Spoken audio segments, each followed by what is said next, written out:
क्या होता है जब, ठीक है, क्या होता है जब एनिलीन की अभिक्रिया, किसकी अभिक्रिया, एनिलीन की अभिक्रिया क्लोरोफॉर्म तथा सोडियम हाइड्रोक्साइड के साथ कराई जाती है। ठीक है, एनिलीन की अभिक्रिया किसके साथ कराई जाती है, क्लोरोफॉर्म तथा सोडियम हाइड्रोक्साइड के साथ कराई जाती है।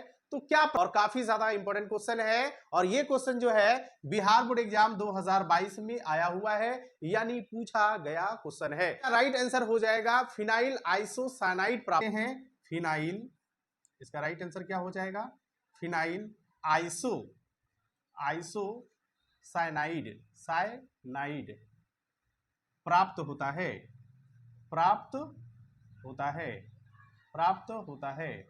आप सबको मालूम होना चाहिए फिनाइल आइसोसाइनाइड का रासायनिक सूत्र क्या होता है, C6H5NC होता है। ये किसका सूत्र है, फिनाइल आइसोसाइनाइड का सूत्र है। तो चलिए इसका रासायनिक समीकरण देख लेते हैं, चलिए इसका रासायनिक समीकरण देख लेते हैं।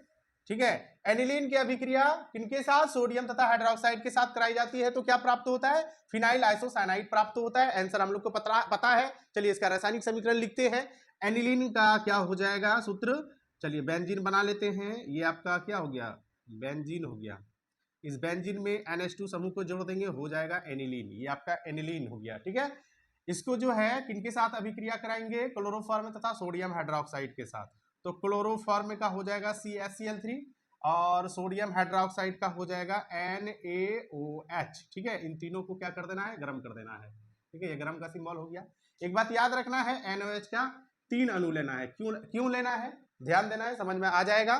तो यहाँ पे 3Na है और यहाँ पे Cl का 2 है, 3 ठो, ये आपस में जुड़ जाएगा। 3Na और 3Cl आपस में जुड़ जाएगा, यानी ये आपस में जुड़ जाएगा। ठीक है, यहां से आपका निकल गया 3NaCl निकल गया। बच क्या गया है, ध्यान देना है। यहाँ पे 3Na 3Cl के साथ बाहर हो गया 3NaCl। ठीक है, बचा क्या, 3OH, 3 गो OH अभी बचले है। ठीक है, 3 OH बचा हुआ है, एक H बचा हुआ है और यहाँ पे 2 H बचा हुआ है। टोटल कितना H है, 1 2 3 और एक हो गया 4 और यहाँ 2 हो गया 6, यानी 6 H है, यानी 6 हाइड्रोजन है। और ऑक्सीजन क्या है, 1 2 3, ऑक्सीजन 3 है और हाइड्रोजन 6 है, तो आपस में जुड़ जाएगा। तो यहाँ से जल का 3 अणु बाहर हो जाएगा, यानी 3H2O, 3 दूनी 6, 6 हाइड्रोजन हो गया, 3 ऑक्सीजन हो गया। तो 6 हाइड्रोजन और 3 ऑक्सीजन आपस में जुड़ेगा तो जल का 3 अणु नहीं बाहर हो जाएगा, 3H2O बाहर हो गया। बच क्या गया, ये भी बाहर हो गया, ये भी बाहर हो गया, यहाँ पे 3 OH है वो भी बाहर हो गया। बचा क्या, N बचा और ये C बचा है सिर्फ। ठीक है, तो ये C यहाँ पे जुड़ जाएगा,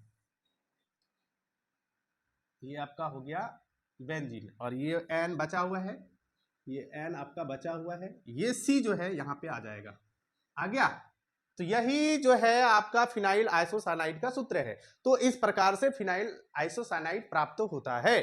ठीक है, यहां पे करना कुछ नहीं है, ध्यान देना है। 3Na इन 3Cl के साथ 3NaCl बाहर हो गया, अब 3 OH बच गया है और यहाँ 2 H बच गया है और यहाँ पे 1 H बच गया। टोटल कितना H है, 1 2 3 और 1 4 5 6, 6 H है और 3 ऑक्सीजन है, आपस में जुड़ जाएगा तो जल का 3 अणु नहीं हो जाएगा, तो जल का 3 अणु भी यहाँ से बाहर हो गया।